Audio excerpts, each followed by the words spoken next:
debo decir que el Gobierno de la Generalitat de Cataluña me concedió la Creu de Sant Jordi en el 2012 y me la concedió por una sencilla razón, por luchar por una Cataluña mejor.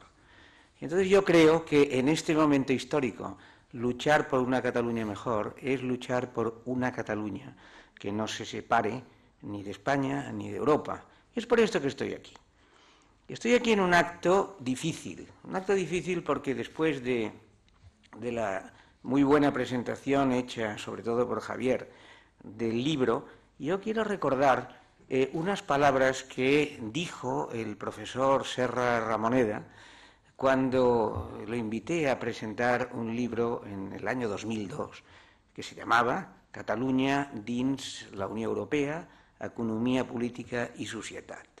Y él inició su parlamento diciendo, este libro es impresentable, porque hay muchos autores que componen la plantilla de gente que lo ha escrito, y claro, y es muy difícil explicar el contenido de esto de una forma audible, ¿no?, en un acto de presentación.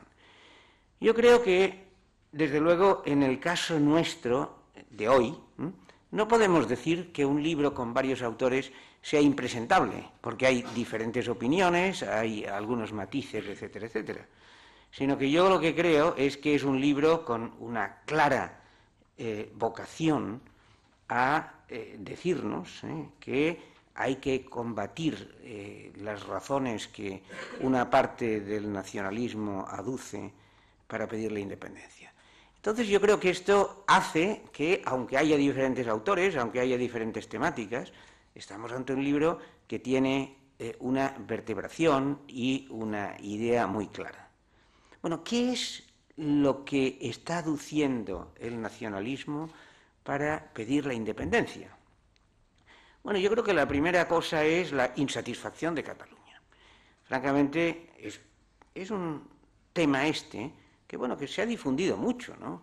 Insatisfacción por quizá algunas carencias de infraestructuras, por la excesiva radialidad del modelo español, desde que la idea de Versalles con Felipe V llegó a Madrid, la incomodidad que Cataluña o que algunos de los habitantes de Cataluña muestran respecto a la lengua, claro, con aquella cosa siempre tan curiosa, ¿no?, de que la lengua propia de Cataluña es el catalán, pero claro, un territorio no tiene una lengua propia, son sus habitantes los que tienen la lengua, y ya vemos ahora algunos problemas que hay respecto a este tema, ¿no?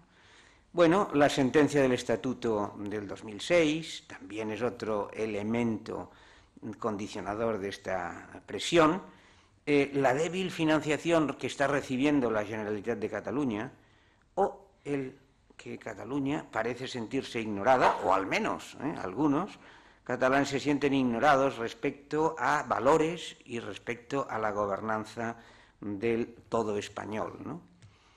Bueno, dicho esto, lo que nos tendríamos que plantear, y yo creo que esto es muy importante, si estamos en un momento de aceleración del independentismo o estamos en un momento en que algunas de las situaciones que se han producido en estas últimas semanas o en estos últimos meses han hecho que estén cambiando algunos de los parámetros del independentismo radical que estaban vigentes o más o menos vigentes hasta, sobre todo, la publicación por el Consell Nacional de su hoja de ruta para la independencia, ¿no? Yo creo que nos tenemos que preguntar si basta con hacer cambios para que esta España de las autonomías, que no va quizá tan bien como desearíamos, vaya mejor y pueda aglutinar a una parte sustancial de la opinión pública catalana. ¿Es que basta con concesiones para evitar que pueda decidirse que España le roba a Cataluña? ¿Cuál es el déficit fiscal? Hemos visto que, a pesar de esta queja de los independentistas del expolio y del robo, etcétera, etcétera, calcular hoy en día las balanzas fiscales no es nada fácil. Hay diferentes criterios y el mismo antiguo conseller de Economía y Finanzas, el profesor Castells, pues lo dice en un libro recientemente publicado por el Colegio de Economistas de Cataluña, y en el cual yo también he escrito un capítulo, ¿no? Se pueden utilizar diferentes definiciones de las balanzas fiscales para explicar lo que uno quiere explicar. Quiere decir que basar el tema en el robo, pues no es algo que sea lo suficiente para convencer a los que no compartan el mito de la independencia. Bueno, el otro tema es que ayer precisamente, o anteayer, el Financial Times publicaba un texto, pues yo creo que muy trascendente para frenar algunos ánimos, ¿no?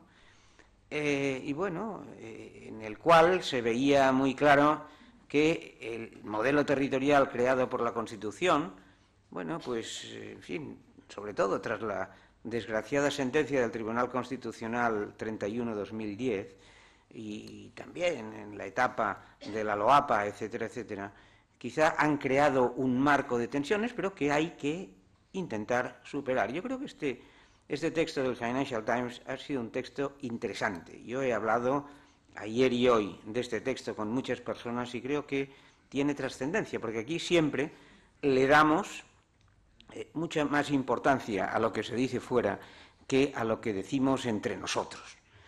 Es posible, y creo que el libro este responde muy bien en algunos de sus artículos, es posible contraponer la legalidad y la legitimidad.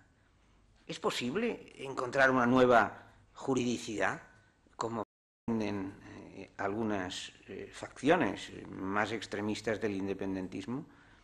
Bueno, ¿puede ser que Quebec un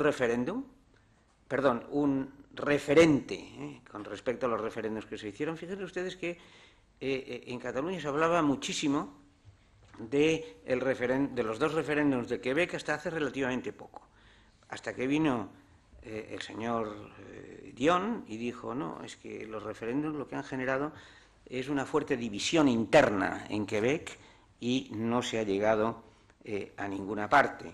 O sea, decía el señor Dion, el coste de aquellos referéndums ha sido fuerte en términos de cohesión social de la propia sociedad quebecuas. Bueno, y claro, y llegamos al tema crucial, ¿no? Uno de los temas cruciales, al cual yo siempre le he dedicado una enorme atención y creo que fui uno de los primeros que se dedicó a este tema, es podría seguir Cataluña como miembro de la Unión Europea si se separara del resto de España. Y aquí hemos oído unas disquisiciones bastante curiosas, ¿no? Hemos escuchado, pues, en fin, que aquí no pasa nada, que lo que dice el portavoz de la Comisión Europea, pues, no sirve para nada. Y esto dicho por el portavoz del Gobierno de Cataluña, ¿no? Claro, el propio Consell Assessor para la Transición Nacional dice, bueno, es que si Cataluña se independizara, pues se podrían plantear 4 alternativas. Bueno, la permanencia, una adhesión ad hoc, una adhesión ordinaria después de haber salido, o una exclusión. O sea, el propio Consell Assessor de la Transición Nacional, compuesto por prestigiosos juristas, se plantea una alternativa de exclusión con toda claridad, aunque después, curiosamente, pues bueno, se haya intentado obviar esta reflexión académica hecha por los miembros del Consell Assessor, ¿no? Bueno, vivimos en un proceso, también hablando de algunos de estos elementos que configuran el deseo de la independencia, en el que se repite hasta la extenuación la idea de que la guerra de sucesión anuló a la nación catalana. Bueno, yo creo que Zarzalejos lo decía hace un momento, la guerra aquella no fue de secesión, sino que fue una guerra de sucesión en que habían varias Cataluñas. Habían hasta tal punto varias Cataluñas que yo debo decirles que en el escudo de mi familia hay una flor de lis, lo cual significa que debíamos ser butiflés en aquel momento, ¿no? Pero bueno, no he hecho investigaciones de tal calibre, ni sé si se marcharon a Viena en aquella época, ¿no?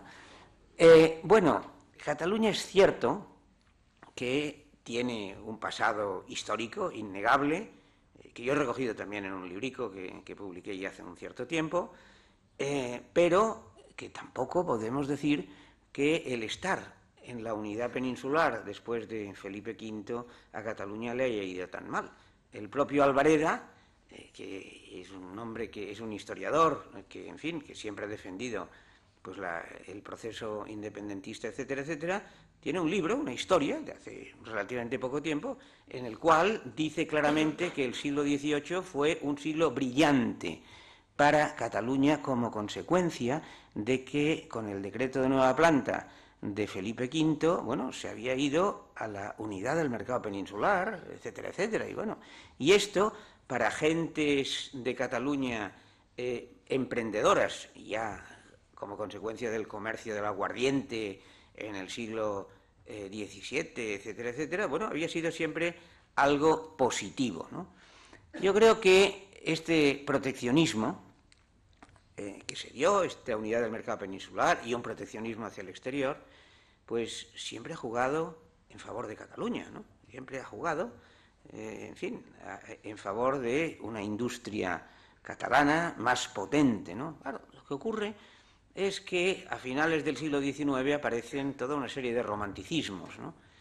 Y las bases de Manresa y posteriores elementos de nuestra historia de Cataluña, pues forman parte de este romanticismo. Solidaridad catalana, al principio del siglo XX, bueno, empieza las conmemoraciones del 11 de setembre, en la Veu de Cataluña, en 1903. Antes nadie había hablado del 11 de setembre, ¿no? Claro, lo que ocurre es que todo esto ha estado siempre mal vertebrado. Hubo un momento en que a lo mejor Cataluña hubiera podido obtener la independencia si se llega a jugar correctamente en la Conferencia de Versalles, en la Paz de Versalles, porque Wilson, evidentemente, hablaba de la independencia de los pueblos, pero curiosamente Cambó no se interesó por ir a París a defender la causa catalana ante la Conferencia de Paz. Y fue allí pues un muchacho de buena voluntad, Castañer, en nombre del Comité Nacional Catalán, pero pues la verdad fue una operación muy mal preparada. Y además, y esto es muy importante para la historia, con la huelga de la canadiense de 1917, la burguesía catalana pierde el interés por los temas catalanistas y empieza a interesarse mucho más por el desorden social y empieza a ocuparse mucho más de las cuestiones de la industria, las cuestiones del proteccionismo. Cambó es un buen ejemplo a este respecto, pero dentro del Estado, dentro de España, evidentemente. O sea, los conflictos sociales siempre han repercutido en una disminución de la presión independentista. Y ahora, curiosamente, estamos en un proceso que no es exactamente el mismo. Pero bueno, hemos tenido momentos históricos en el cual pues, Cataluña ha querido ser independiente recientemente, el romántico Macià lo intentó hacer, el juerguista Companys también lo intentó hacer, en procesos muy, muy breves, que duraron poco, ¿no? Bueno, y luego, con el modelo autárquico tras la Guerra Civil, alguien dice, hombre, es que la opresión franquista, etcétera, etcétera. Bueno, no vamos a discutir ahora sobre la memoria histórica y todas estas cosas, ¿no? Pero está claro que fue una época en que hubo bastante poco independentismo, bastante poco movimiento en este sentido, pues alguna manifestación de la Batescarré, en fin, hablando de la democracia, o en fin, o algún movimiento que no era independentista. Por ejemplo, yo estuve en los capuchinos de Sarriá, ¿no? Pero allí no había independentismo de ningún género. Solo luego, con la constitución de la Asamblea de Cataluña, se empieza a hablar, pero se empieza a hablar no exactamente de la independencia. Allí, a partir de las manifestaciones del año 76, se empieza a hablar de libertad, amnistía y estatuto de autonomía. No se habla de independencia. Esto hay que tenerlo muy claro. Con el ingreso de España en la Unión Europea en 1986, aquí va a pasar algo un poco distinto, ¿no? España deja de ser autárquica. Bueno, y automáticamente los equilibrios entre beneficios del proteccionismo y poder vender al resto del Estado a cambio de aceptar un déficit fiscal como región más rica que eres, bueno, pues se rompe. Y además pensemos que toda esta etapa democrática ve un aumento permanente del estado del bienestar, y el estado del bienestar lo tienen que pagar los más ricos, y claro, evidentemente, y sobre todo si hay un gobierno derrochador, en todos sus aspectos y manifestaciones.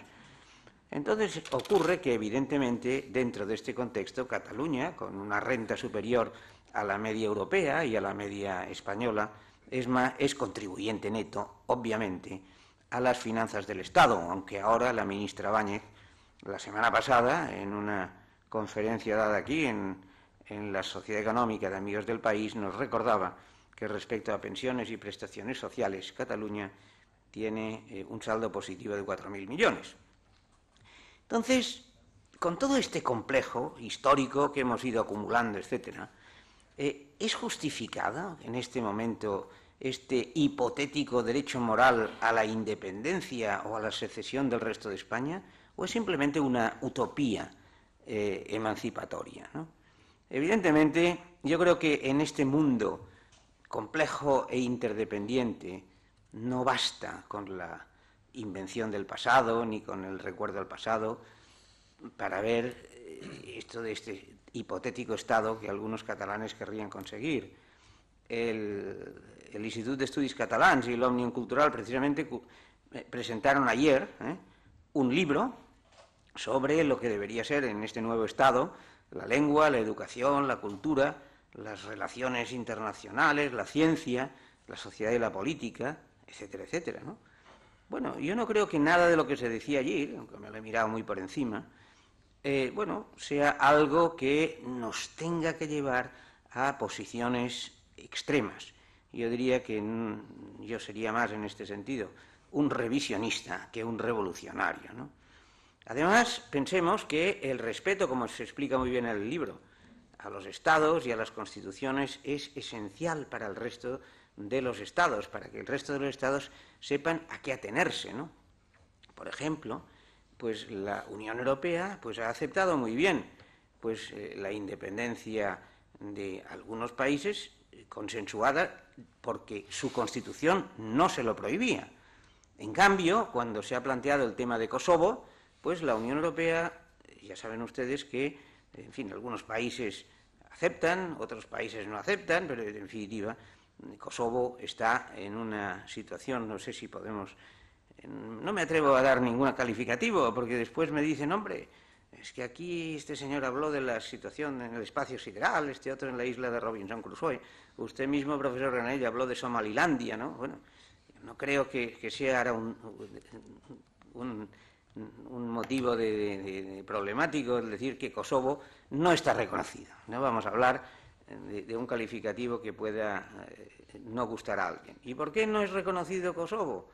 Bueno, pues porque España, evidentemente, no reconoce porque tiene miedo a las aspiraciones de catalanes y vascos, porque Eslovaquia y Rumanía tampoco reconocen porque tienen miedo a sus minorías húngaras, y porque Grecia y Chipre pues ya tienen bastante con sus problemas con los turcochipriotas, ¿no? Para encima añadir el tema de Kosovo, ¿no? Y además hay otros países expectantes, ¿no? En la propia Unión Europea, ¿no? Están pensando a ver pues si es posible o no modificar esta situación de respeto a la Constitución o no. Claro, ustedes piensen Bélgica con el tema de Flandes, ustedes piensen en la inquietud que genera ahora en el Reino Unido el tema escocés, ustedes piensen la evolución última de Italia con la Padania, y bueno, para no hablar de nuestro caso. Entonces, ¿hasta qué punto es posible aceptar este tipo de reivindicaciones en la era global en la que estamos, ¿no? Desde luego, la Unión Europea no está cerrada a que entren nuevos estados. Piensen ustedes que la Unión Europea es ampliable, de acuerdo con los principios establecidos, con los criterios de Copenhague, Y de hecho hay varios países que o son candidatos o han empezado negociaciones. Albania, Bosnia-Herzegovina, la antigua República Yugoslavia, Fyrom, Islandia, que al final paró las negociaciones, o Montenegro, Serbia o Turquía. Quiere decir hombre, es que la Unión Europea aceptaría a un Estado miembro nuevo como Cataluña. Bueno, pero para esto hay que cumplir los requisitos, para esto hay que conseguir la unanimidad del Consejo, y por estos ejemplos que he dado antes, esto parece complicado, muy complicado de conseguir. O sea que yo no sé si la cuarta vía que se plantea el Consejo Asesor para la Transición Nacional, el de la exclusión, es algo que se produciría automáticamente. No sé si esto lo podemos decir, aunque actualmente la normativa europea nos habla de este caso como el único posible. No es posible, claro, siempre es posible cambiar los tratados, pero para cambiar los tratados o para cambiar las constituciones hay que tener mayorías o hay que tener unanimidades, cosa que en este momento no existe. Bien, por otra parte, tenemos un tema que además de este primer elemento de complejidad en el mundo global, tenemos un tema que es el peso del sector público. Claro, cuando los países se declaraban independientes al final de la Primera Guerra Mundial, o después en etapas sucesivas, con la etapa de la descolonización o el desmembramiento de la Unión Soviética, etcétera, etcétera, pues seguramente no había la situación actual de estado de bienestar en el que nosotros nos movemos, ¿no? Claro, con un sector público con cada vez mayor peso, es muy difícil que este intrincado mundo de las balanzas fiscales y de las relaciones económicas internas y de las interdependencias se pueda decantar de una forma o de otra, de una forma clara. Yo creo que hoy en día hablar de las balanzas fiscales o hablar de estas cuestiones es inútil. No sabemos exactamente cuáles son las balanzas fiscales, sabemos con gran dificultad pues lo que exportamos desde aquí a otro lugar de España, las repercusiones que tiene sobre el IVA, etcétera, etcétera, pero es un ejercicio muy, muy complicado y que nadie ha acabado de apurar, ¿no? Hasta tal punto que el ministro Montoro prefiere pasar ahora a otro criterio de balanzas fiscales, ¿no? Yo creo que para todos queda muy claro, y este es un tercer elemento esencial, que hay que seguir en la Unión Europea y hay que seguir en el euro. Y creo que lo ha dicho el presidente de la Comisión, que lo ha dicho el portavoz, que lo ha dicho todo el mundo. Un territorio que se separa de un Estado miembro deja de aplicársele la normativa europea. Y excuso decirles el trastorno que esto supondría para las instituciones financieras catalanas o que supondría para muchas de las empresas aquí ubicadas, ¿no? El decir que a Cataluña o que a Europa le interesa que Cataluña esté, bueno, seguramente es cierto, pero también es verdad que Cataluña solo representa el 1,5% de lo que es la economía y la población europea, ¿no?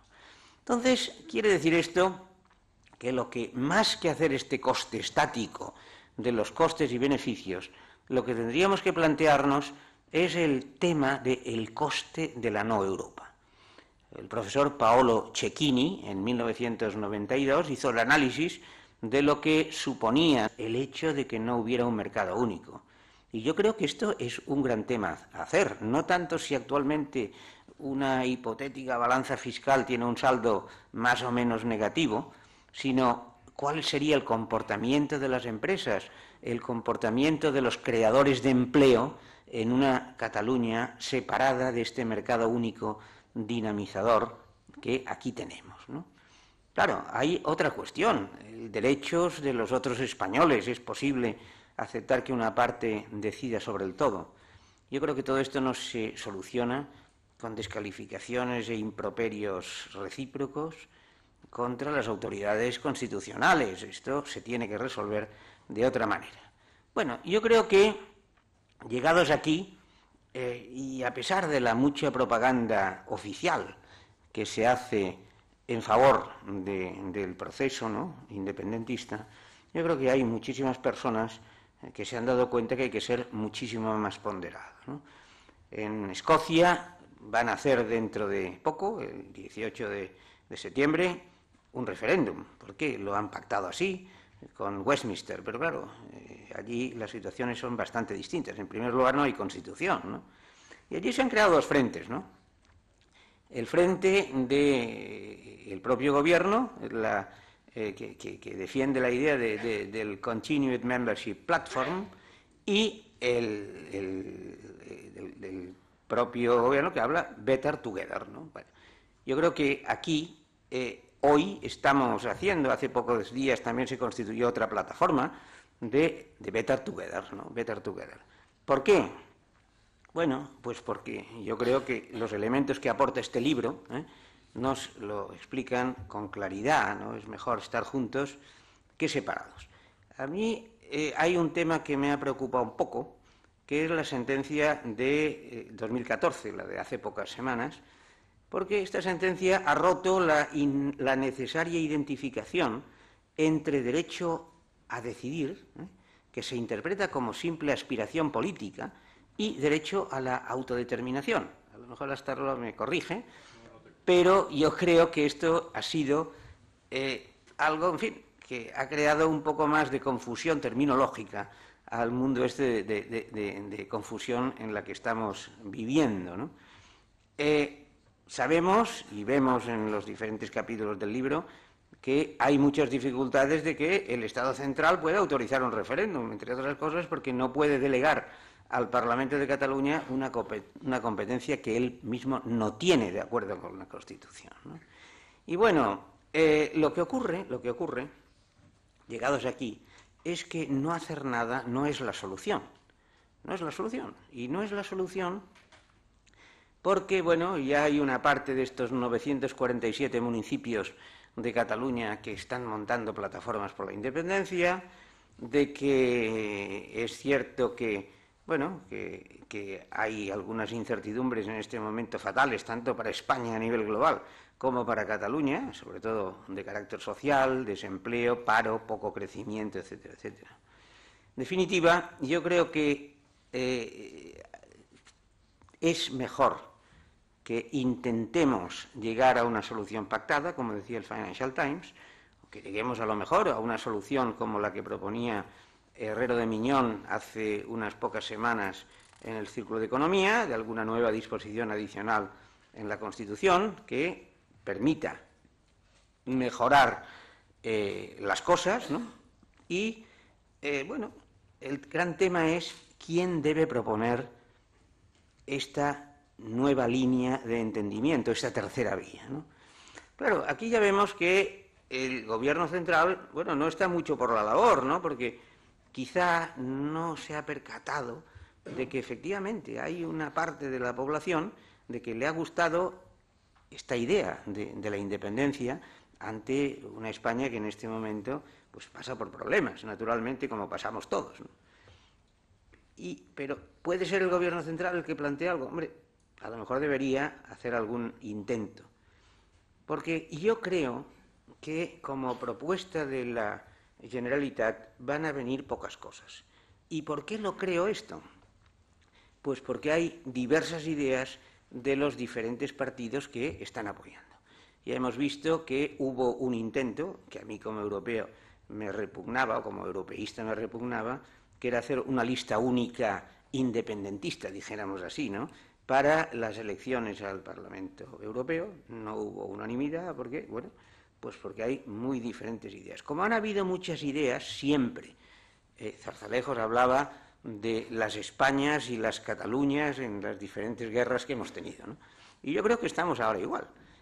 Hay diferentes ideas entre convergencia y no digamos unión, entre Esquerra Republicana, entre la CUP, entre los diferentes partidos políticos, etcétera, etcétera.